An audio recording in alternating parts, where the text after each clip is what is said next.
जी, नमस्कार। मैं हूं सरवण मेघवाल। आप सभी का इस चैनल में इस्तकबाल है। रोहल कस्बे में काजी हमीदुद्दीन नागौरी एजुकेशन सोसाइटी के तत्वावधान में शनिवार को दूसरा मुस्लिम प्रतिभा सम्मान समारोह का आयोजन बड़े ही हर्षोल्लास के साथ में किया गया। इस प्रोग्राम का आगाज़ तिलावत कुरान से हाफिज इरशाद अली द्वारा किया गया, तो कारी रईस अहमद सिद्दीकी ने बेहतरीन अंदाज में नात पढ़कर श्रोताओं का मन मोह लिया। तो वहीं कार्यक्रम में मुफ्ती खालिद अयूब मिसबाही ने कहा कि अपने बच्चों को बेहतरीन शिक्षा दिलवाएं, क्वालिटी एजुकेशन दिलाने के लिए बच्चों को सुविधाएं मुहैया करवाएं। उन्होंने कहा कि शिक्षा के बिना जीवन अधूरा है। कार्यक्रम के मुख्य अतिथि राजस्थान मदरसा बोर्ड जयपुर के चेयरमैन महबूब दीवान चौबदार ने कहा कि आज के दौर में दीनी तालीम के साथ साथ दुनियावी तालीम बहुत ज़रूरी है, इसलिए अधिक से अधिक मदरसों का पंजीयन करावें। राजस्थान सरकार मदरसा शिक्षा को सुदृढ़ीकरण करने के लिए प्रयासरत है। उन्होंने मदरसा को मुख्यमंत्री मदरसा आधुनिकीकरण योजना के तहत 15 लाख रुपए देने की घोषणा की। आइए सुनते हैं हम चेयरमैन चौबदार की जुबानी। राजस्थान के करीब 3800 मदरसे रजिस्टर्ड हैं। 5656 पैरा टीचर जो अब शिक्षा निर्देशक बन गए वो कार्यरत हैं। और राजस्थान सरकार का जो सिलेबस है शिक्षा विभाग का, वही सिलेबस हमारे मदरसों में है, क्योंकि हमारे दो तरह के मदरसे हैं, एक 5वीं क्लास तक का मदरसा और फिर एक अपर प्राइमरी 8वीं क्लास तक का मदरसा है। मेरे कार्यभार संभालने के बाद 25 जनवरी को मेरा आदेश हुआ और 27 तारीख को मैंने ज्वाइनिंग की। 27 तारीख के बाद में मिसबाही साहब यकीन करना कि मैंने 8 दिन तक लगातार मदरसा बोर्ड की स्टडी की कि आखिर चल क्या रहा है। तो एक तो बहुत बड़ा आंदोलन चल रहा था कि हमारे जो पैरा टीचर इनको नियमितीकरण करो। हमारे शमशेर खां जी गांधी जो चूरू जिले के रहने वाले, वो एक आंदोलन कर रहे थे सुविधा कर्मियों का, और पूरे राजस्थान में 1,25,000 सुविधा कर्मी है, जिसमें हमारे 5656 पैरा टीचर भी शामिल है। बजट से पूर्व मैंने माननीय मुख्यमंत्री जी के सामने मोटी मोटी जो 10 बातें रखी वो ये रखी कि हमारे 5656 जो पैरा टीचर, इनका नियमितीकरण का काम हो, इनकी सैलरी बढ़े, इनका पदनाम बदले।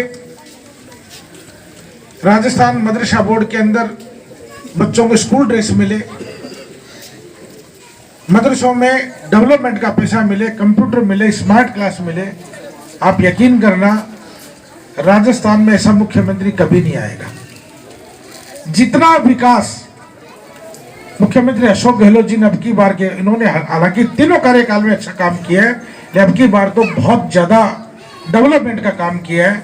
मैं इस बात का गवाह हूं और मैं आपको गवाही दिला रहा हूं इस बात की कि राजस्थान मदरसा बोर्ड को 100 करोड़ रुपए दिया। जो मदरसे 5वीं क्लास तक के, उनको 15 लाख रुपए डेवलपमेंट का, जिसका नाम रखा मुख्यमंत्री आधुनिकीकरण योजना, और जो मदरसा 8वीं क्लास तक का है उसको 25 लाख रुपया मुख्यमंत्री आधुनिकीकरण योजना के तहत 1000 स्मार्ट क्लासें दी हैं, कंप्यूटर दिए हैं, फर्नीचर दिए हैं। और अभी पिछले 15 या 16 दिन पहले ही आपको पता है कि राजस्थान के सभी मदरसों के लिए माननीय मुख्यमंत्री जी ने 15 करोड़ रुपए ड्रेस के लिए दिए। ऐसा कोई काम छोड़ा नहीं उन्होंने। वर्कबुक दी है, TLM किट दी है, स्कूल बैग दिए हैं। और मैंने आने के बाद ये कोशिश की कि राजस्थान के सब मदरसों में जितनी मुख्यमंत्री जी ने घोषणा की है वो सारी मदरसों तक पहुंचे, यह मेरा प्रयास है। तो मैं सबसे पहले मुख्यमंत्री जी का आभार जताऊंगा कि वो 36 बिरादरी को साथ लेकर चलते हैं, सभी समुदाय को साथ लेकर चलते हैं। मुख्यमंत्री जी खुद कहते हैं कि मैं देते देते नहीं थकूंगा, आप लेते लेते थक जाओगे। हमने जितनी बार उनसे डिमांड रखी उन्होंने उतनी बार हमारी डिमांड पूरी की। इसी के साथ हमने अब की बार ये कोशिश चालू की है कि राजस्थान के जो मदरसे हैं वो 10वीं क्लास तक के बने। इसके लिए भी हमने मुख्यमंत्री जी के सामने आवेदन रख रखा है। हम चाहते हैं कि हमारे मदरसों का शिविरा पंचांग बने, क्योंकि अभी तक इस तरह का कोई भी पंचांग नहीं। बेटा एक बार शोर मत करो एक मिनट के लिए। राजस्थान के मदरसों का कैलेंडर बने, हमारी छुट्टियां कब होती है, हमारे एग्जाम कब होते हैं, हमारी पेरेंट्स मीटिंग कब होती है, हमारे टेस्ट कब होते हैं, इसके लिए एक शिविरा पंचांग बने। उसके लिए कमेटी बना दी गई है और बहुत जल्दी राजस्थान मदरसा बोर्ड का शिविरा पंचांग बनेगा। और यह भी इंशाल्लाह कोशिश रहेगी कि राजस्थान के मदरसे, माननीय मुख्यमंत्री जी से मुझे उम्मीद ही नहीं बल्कि पूर्ण आशा है कि वो 10वीं क्लास तक के मदरसे करेंगे। मैं उस जिले से आता हूं जिस जिले में मोट, बाजरा, गेहूं, सरसों कम पैदा होती है और अवसर ज्यादा पैदा होते हैं। जाट बिरादरी हो, चाहे क्यामख्यानी बिरादरी हो, चाहे मुसलमान हो, चाहे सिख हो, चाहे ईसाई हो, चाहे वो बनिया हो, चाहे वो ब्राह्मण हो, 36 बिरादरी, सभी में एक शौक है कि हमें सरकारी नौकरी में जाना है। और आप यकीन मानेंगे कि 1932 में इस जाट समाज ने एक नारा दिया झुंझुनू में कि मृत्यु भोज नहीं करेंगे और बेटियों को पढ़ाएंगे।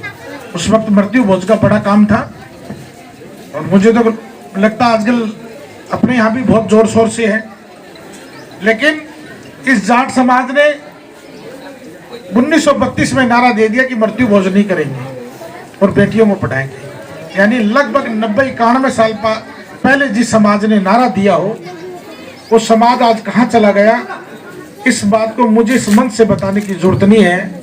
उसकी गवाही ये है कि राजस्थान की जब प्रथम विधानसभा अध्यक्ष बनी तो मेरे गांव झुंझुनू की बेटी बनी श्रीमती सुमित्रा सिंह, जाट समाज की बेटी, झुंझुनू जिले की बेटी, राजस्थान की विधानसभा अध्यक्ष बनी। और जब राजस्थान की कोई डिप्टी सीएम बनी तो मेरे गांव की बेटी बनी श्रीमती कमला बेनीवाल। राजस्थान में जब आईएएस और आईपीएस की लिस्ट बनती है तो सबसे पहले मैं ढूंढता हूं कि झुंझुनू जिले का कौन कौन बेटा है। हिंदुस्तान भर में अगर आईएएस और आईपीएस की सबसे ज्यादा अगर कहीं खेप है राजस्थान के जिलों में तो झुंझुनू जिले में। और इसका अकेला उदाहरण जाट समाज नहीं है, मुस्लिम समाज भी है। आईजी लियाकत साहब आईपीएस बने, आपके छोटे भाई अशफाक साहब आईएएस बने, आपके उनके छोटे भाई जाकिर हुसैन साहब हाल ही में हनुमानगढ़ और गंगानगर के कलेक्टर बने, उन्हीं का बेटा शाहीन अली मुख्यमंत्री का ओएसडी है, उन्हीं का एक भतीजा कर्नल जकी अहमद साहब का बेटा हिंदुस्तान का पहला मुस्लिम ब्रिगेडियर बना, कर्नल ब्रिगेडियर साकिब। तो ऐसी बहुत लंबी लिस्ट है, लेकिन ये लंबी लिस्ट अकेले झुंझुनू जिले से पार नहीं पड़ेगी।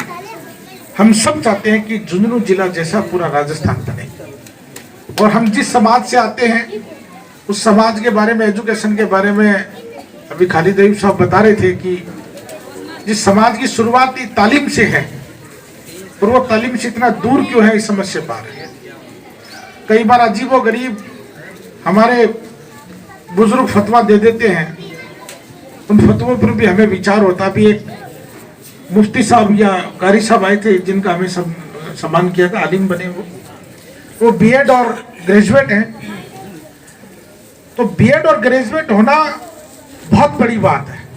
हम कब कह रहे हैं भाई आप कुरान हाफिज नहीं बने, कुरान हाफिज भी बने, आप आलिम भी बने, आप अच्छे मुफ्ती भी बने और अच्छे विद्वान बने, लेकिन ये जो दुनियाई एजुकेशन है ये भी हम लेंगे। आज के वक्त और जरूरत की हालात है। मेरे गांव में एक डॉक्टर है, डॉक्टर मारूफ, जो पहले अजमेर के मेडिकल कॉलेज में थे, बहुत अच्छे सर्जन हैं। उनका लिबास जो चाचा जी बैठे हैं सामने, इस तरह दाढ़ी वाला उनका लिबास और कुर्ता पजामा, उनका झुंझुनू ट्रांसफर हो गया। तो उनके वालिद साहब शमशाद साहब का फोन आ गया कि मारूफ का ट्रांसफर हो गया, उसको ज्वाइनिंग करवानी है। तो मैंने कहा मारूफ को आप हॉस्पिटल भेज दो और मैं पीएमओ साहब को बोल देता हूँ। तो मैंने पीएमओ साहब को कहा कि हमारे डॉक्टर मारूफ साहब आए, उनको ज्वाइनिंग कराओ, ले डॉक्टर को तो लेके आओ। मैंने कहा डॉक्टर साहब पीछे खड़े हैं ना, बोले मैंने सोचा कोई मौलाना खड़ा हो गया। आप यकीन करना बहुत अच्छा सर्जन है, इतनी लंबी लाइन है, लेकिन वही कुर्ता पजामे का लिबास, टोपी का और दाढ़ी का लिबास।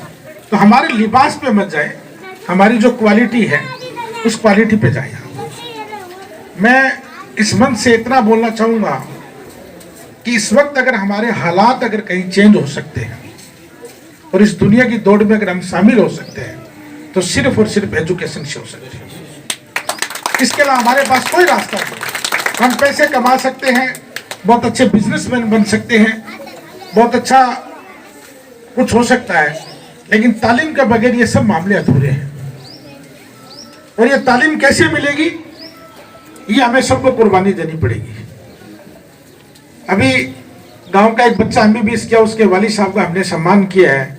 और हमारे जो मंच का संचालन कर रहे थे वो कह रहे थे कि बड़ी मुसीबतों से उन्होंने पढ़ाया है।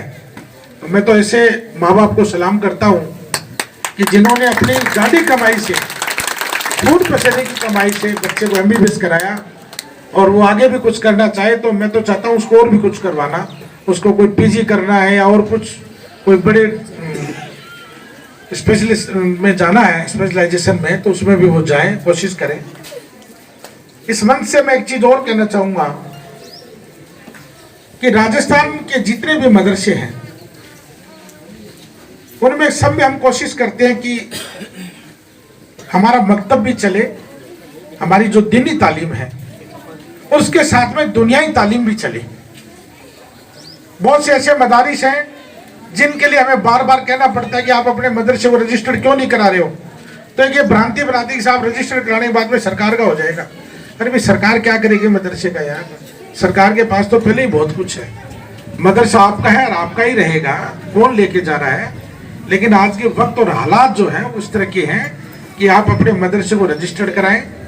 मदरसों में जो सरकार की जो सारी सुविधाएं मिली हैं वो सुविधाएं मदरसों में देवें आप, और सरकार से लेवें आप। आपको मांगने का हक है। आप, ये तो राजस्थान की सरकार है जो 212 करोड़ रुपए का करीब 112 करोड़ रुपए दिए और 100 करोड़ रुपए की सैलरी देती है सालाना। अभी कर्नाटक का इलेक्शन हुआ, कर्नाटक के अंदर आपको पता है कि करीब 10,000 करोड़ रुपए का बजट है वहां के डिपार्टमेंट का। तो हमारे से वो स्टेट बड़ा भी है, डिस्ट्रिक्ट भी ज्यादा है, उनकी विधानसभाएं भी ज्यादा है, माइनॉरिटी भी ज्यादा वहां। तो जो सरकार सुविधाएं देती है उन सरकार सुविधाओं का हमें फायदा लेना चाहिए। इसके लिए हमें कभी विचार नहीं करना चाहिए। मैं इस मंच से, मुझे अभी आपके सदर साहब ने, हाँ, और मास्टर साहब ने भी अवगत कराया कि आपका जो मदरसा वो शायद 1-1.5 महीने पहले ही रजिस्टर्ड हुआ है, और शायद मेरी कलम से हुआ है, लगभग मुझे इतना याद है 4200 नंबर है ना? जी जी, 4244 कितना? 4200 नंबर, हाँ, पूरा इतना तो याद है, 4200 नंबर है। तो मेरे कलम से ये रजिस्टर्ड हुआ है। आपने बहुत अच्छा इदारा सबके जन सहयोग से डेवलप किया है। हम एक ऐसी स्कीम चला रहे हैं कि जो लोगों ने मदरसों में मदद की है उनका भी एक सम्मान समारोह का प्रोग्राम हम जयपुर में करने वाले हैं। और मैं डीएमओ साहब आज हमारे आए नहीं, पीओ साहब आए, आपके प्रोग्राम ऑफिसर, मैं उनको भी बोलना चाहूँगा कि जिन लोगों ने मदरसों में मदद की है उनकी भी हम एक लिस्ट बनाकर भेजें ताकि उनका भी एक सम्मान समारोह का हम लोग प्रोग्राम करें। तो मुझे आपने इस रोल की इस शानदार धरती पे बुलाया।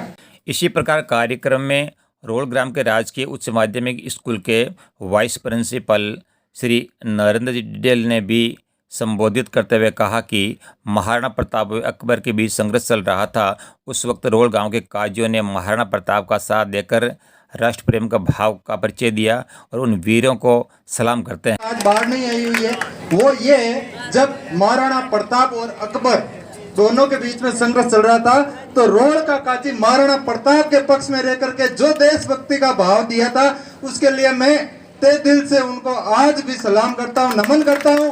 मैं मेरे खुद को शुक्रगुजार मानता हूँ कि मैं इस गांव में मेरा जन्म हुआ है।